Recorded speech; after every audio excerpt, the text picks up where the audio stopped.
So not only growing up in East Hartford, but one of my first jobs I got was Grandma's Pie Shop, and everybody knows Grandma's Pie Shops make the best pies, and they still do. And then afterwards, my second job was being a pager here at the library. And we had so many high school and college students working here, and we'd all take care of putting all the books away in the library.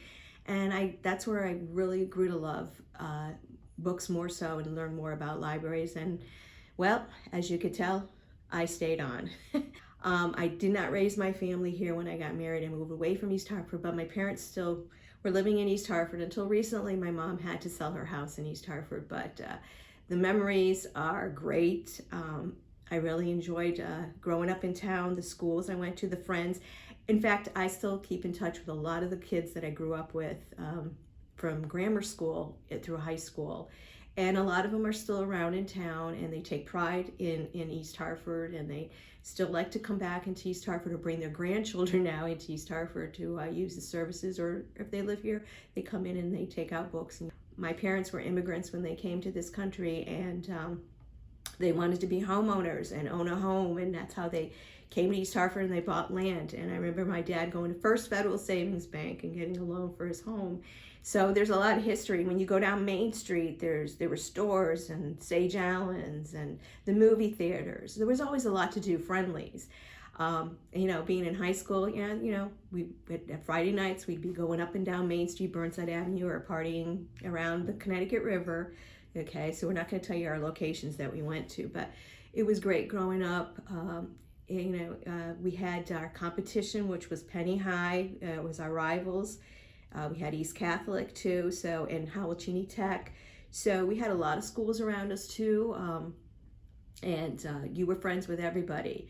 The biggest source of income in East Hartford was Pratt Whitney. It employed a lot of people, a lot of the families, a lot of the kids that I went to school with. One of their parents or both of their parents, or family, grandparents worked at Pratt Whitney.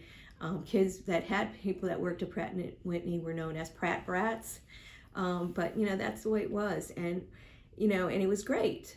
The thing about Pratt Whitney, at 3 o'clock, you could not go on Main Street. It was like bumper to bumper traffic. A lot of highways there were highways around, but they weren't as big and as many as there are now. And there was like a time zone between the north and the south end of East Hartford. The schools in the south end would start before the schools in the north end to help with the traffic flow because of Pratt Whitney.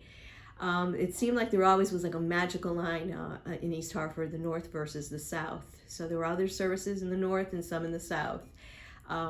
It's kind of still exists today. It's not too many people know about it, like the newbies that come into East Hartford, but some of us that have lived in East Hartford know that we've got 2 zip codes, zones, and we've got the north end and the south end of East Hartford. And but no matter where you go, whether it's the north end or the south end of East Hartford, the memories that I have are great, and I tell my kids about them, and hopefully I'll tell my grandchildren about them. And the pictures that you're about to see can speak for themselves about growing up in this town. A town or a city is what you make of it, and the memories that you make, you pass along. So here's to East Hartford. Thank you.